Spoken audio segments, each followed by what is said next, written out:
Can't sit here, my husband whispered, sliding my chair away from the birthday table like I was nobody. A little girl looked straight at me and asked, "Daddy, who is she?" The restaurant went silent. A woman I had never seen wrapped her arm around his waist like she owned him. He turned pale. Not embarrassed. Pale, the way someone looks when a door they locked very carefully finally swings open. I was holding a birthday balloon I had bought on the way over, and I felt my entire marriage crack open right in front of me. My name is Danielle Carter. I was 34 years old the day my life stopped pretending to be fine. I'm a night shift nurse. I've spent a decade holding strangers' hands through their worst hours. I know how to stay calm when everything is falling apart. I know how to read people. And for years, I told myself that skill was enough to hold my marriage together. I was wrong. I worked double shifts when his business ideas collapsed. I smiled through family dinners when his mother made cutting remarks about my worth. I carried our finances quietly because I loved him, and because I believed that love meant absorbing pain without complaint. We had tried for children for years. It didn't happen. That grief sat between us like a wall neither of us knew how to move. He grew colder, more distant. I told myself it was the loss. What I didn't tell myself was that his distance had a direction. It was pointing somewhere else entirely. I wasn't glamorous. I wasn't wealthy, but I had something they never counted on. Years of being overlooked had taught me how to stay completely still and watch everything. The first sign was the travel. Suddenly, there were business trips every other weekend. I accepted the explanations because I wanted them to be true. But nurses notice details because lives depend on it. The credit card charges didn't match the cities he claimed.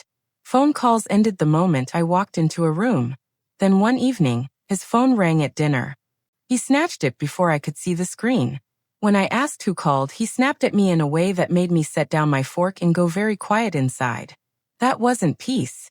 That was a door opening in my mind that I hadn't known was there. His mother made it worse at Sunday dinner. In front of the whole family, she looked at me and said, "Maybe if you had given him a real family, he wouldn't feel the need to look elsewhere." The table went silent. I kept my face even and said nothing. I had learned to manage emergencies without reacting visibly. That skill was about to become very useful. Then one night, after another excuse about a late meeting, something in me stopped accepting the story. I followed him. I watched him pull into the driveway of a small suburban house. Toys on the lawn. A bicycle with training wheels. He walked through the front door like he owned the place, because he did. A woman met him in the hallway. 2 children came running. One of them reached up and said, "Dad, you're home." The neighbors across the street waved at him like they'd known him for years. I sat in my car with the engine off. The street was quiet except for a dog barking somewhere nearby. I remember the smell of cut grass through the cracked window. It's strange, the details you hold when something enormous is happening. I was not going to cry.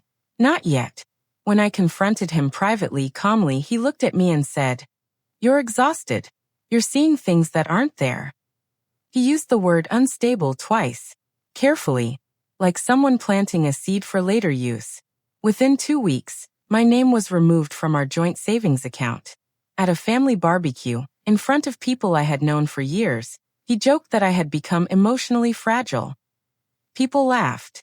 I smiled. I said nothing. I was already building something they couldn't see. His sister pulled me aside and said with quiet condescension, "Accept reality and move on without making this ugly." I thanked her for her concern, walked back to the party, and helped myself to a cold drink while she watched me, probably wondering why I looked so calm. What none of them knew was that I had been documenting everything for months.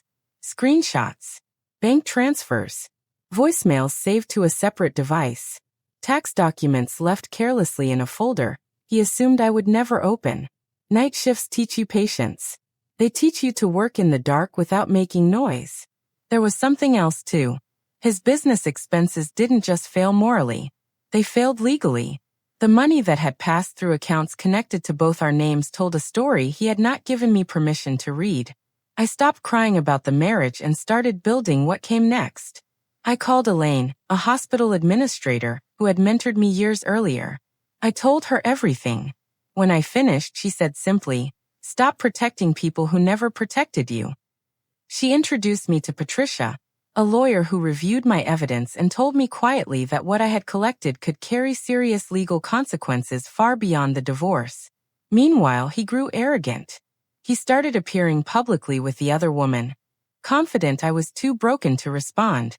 His family pressured me to sign papers quickly. I told them I needed more time to review everything. I smiled, and Patricia prepared the real response. The meeting was at Patricia's office. He arrived pressed and confident, his lawyer beside him, his mother there as an audience for what he expected would be my quiet surrender. They exchanged small smiles as they sat down. I placed 4 organized folders on the table, one at a time, without saying a word. Patricia laid it all out. Hidden accounts, false business claims, marital funds used directly to support the second household, the car, the mortgage, all of it documented clearly. He started interrupting. His lawyer touched his arm. I looked at him and said, "You used my salary to finance your lies. You told everyone I was unstable while you were stealing from me." His mother said, "You're being vindictive." But her voice had changed. Then Patricia played the voicemails. His voice, clear and calm, describing how he had moved money and explaining that Danielle won't find it because she trusts me. The room went completely still. Patricia had also informed the other woman's representative of recorded statements where he claimed we had been divorced for 2 years. That woman had believed she was in a real relationship. When she understood the full picture, the alliance he had counted on broke apart entirely. He found me alone in the hallway. "We can fix this," he said. His voice had something unfamiliar in it. Not remorse. The sound of someone realizing the ground isn't solid. I looked at him clearly. "You didn't destroy me," I said. "You exposed yourself." I walked back in and signed the documents on my terms. The divorce finalized 3 months later. I moved into a smaller apartment on a quiet street. The first night I slept there, I slept better than I had in years. The space was modest and completely mine. He faced legal consequences. The investigation opened into business dealings far beyond our marriage. The image he had maintained so carefully collapsed in ways that couldn't be quietly rebuilt. I started making myself available to women at work who were navigating situations they felt they couldn't voice. I don't have answers for everyone, but I carry something useful now. The particular clarity that comes from going through something real and surviving it without losing yourself. Betrayal can hollow you out, or it can strip away everything you were performing for other people and leave you with something solid underneath that was always there. Sometimes betrayal doesn't break you. It introduces you to the stronger version of yourself. If someone made you feel foolish for loving them honestly, your story doesn't end there. It just changes direction.